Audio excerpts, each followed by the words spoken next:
అమ్మాయిలు ఎందుకు వెళ్ళిపోతున్నారు? నీకు ఏమైనా రీజన్ చెప్పారా? ఏమైనా రీజన్ తెలుసా? నువ్వేమైనా పర్సనల్ విన్నావా? రీజన్స్ అని చెప్పారు అంతే. అంతే తప్ప నాకు అక్కడ జెన్యూన్ అంత అనిపించలేదు మాకు. అందుకే మేము వెళ్ళిపోతున్నాం అని చెప్పారు అనమాట. వాళ్ళ అమ్మాయిలు కాదు, వాళ్ళు ఎవరైతే ఉన్నారో వాళ్ళ ఉంటారు కదా, వాళ్ళ ఫ్రెండ్సే ఉండే అప్పుడు అక్కడ. ఎప్పుడు ఏ అమ్మాయి నీతో మాట్లాడలేదు? ఏం చెప్పలేదా? ఎప్పుడు ఏం లేదు. అంతకు ముందు ఆమె నాకు టచ్ లో ఉండే, ఏమని చెప్పారు? నార్మల్గానే మాట్లాడేటప్పుడు. నేను వచ్చేసిన తర్వాత అయితే నాకు పెద్ద టచ్ లో లేరు. ఉన్నప్పుడు ఏం మాట్లాడేవారు? మామూలుగానే మాట్లాడేవారండి. తమ్ముళ్ళగా ఫీల్ అయ్యేది. నేను సిస్టర్ అని పిలిచేవాడిని. ఆమె కూడా మాకు రెస్పెక్ట్ ఇచ్చేది, మేము ఆమెకు రెస్పెక్ట్ ఇచ్చి మాట్లాడేవాళ్ళు. ఇక్కడ మీరు వర్క్ చేస్తుంటారు, ఎంతమంది స్టాఫ్ మొత్తం అక్కడ? 20 to 25 మెంబర్స్ ఉండేవాళ్ళు. ఎవరినైనా తిట్టడం, కొట్టడం అలాంటివి ఏం లేవు సార్. మంచి ఇలాంటి విషయాల్లో మంచి అంటే ఒక అన్ఎక్స్పెక్టెడ్గా తీసేయటం లాంటివి ఎక్కువ ఉండి. ఓకే.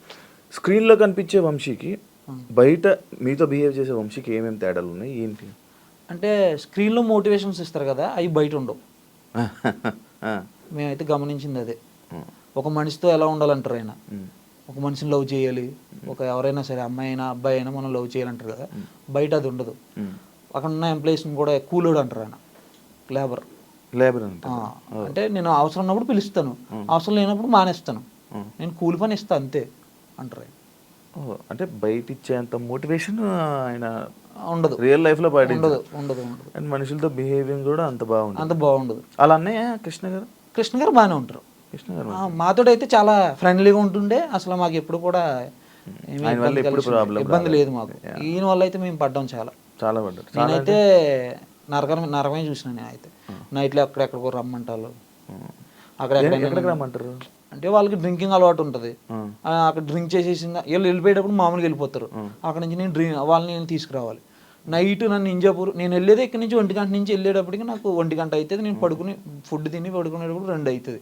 1 గంట 2ంటికి ఫోన్ వస్తుంది.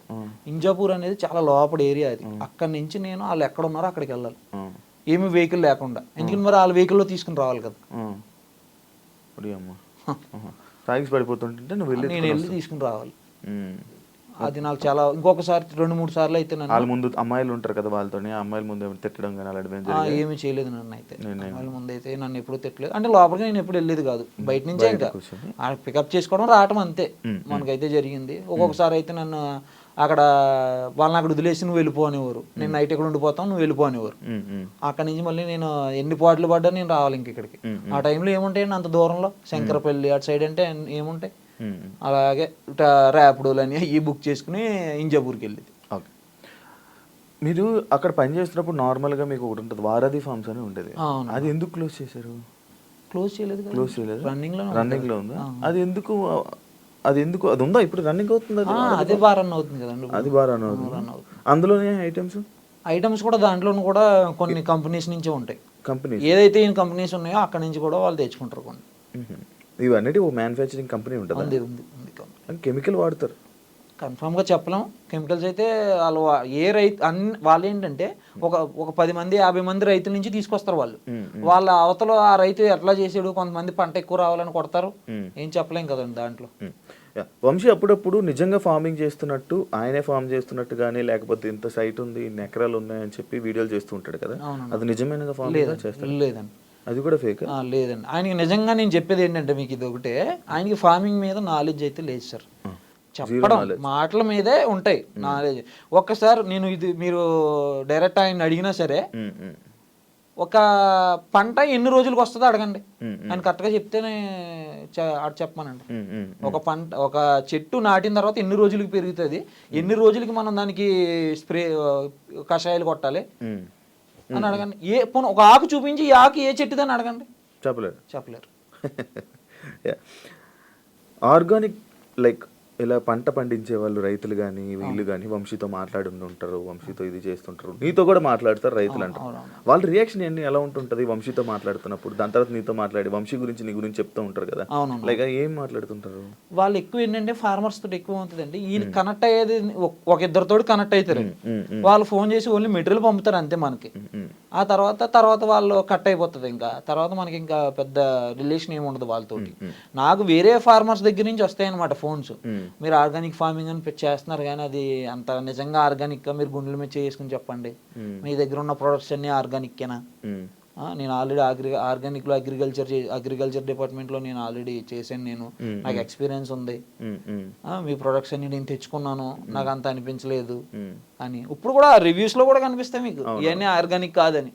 గూగుల్ మ్యాప్స్ రివ్యూస్ ఓపెన్ చేస్తే కన్ఫామ్గా కనిపిస్తాయి. రైతుల దగ్గర తీసుకున్నప్పుడు ఒక రేట్ ఉంటుంది. అవునవును.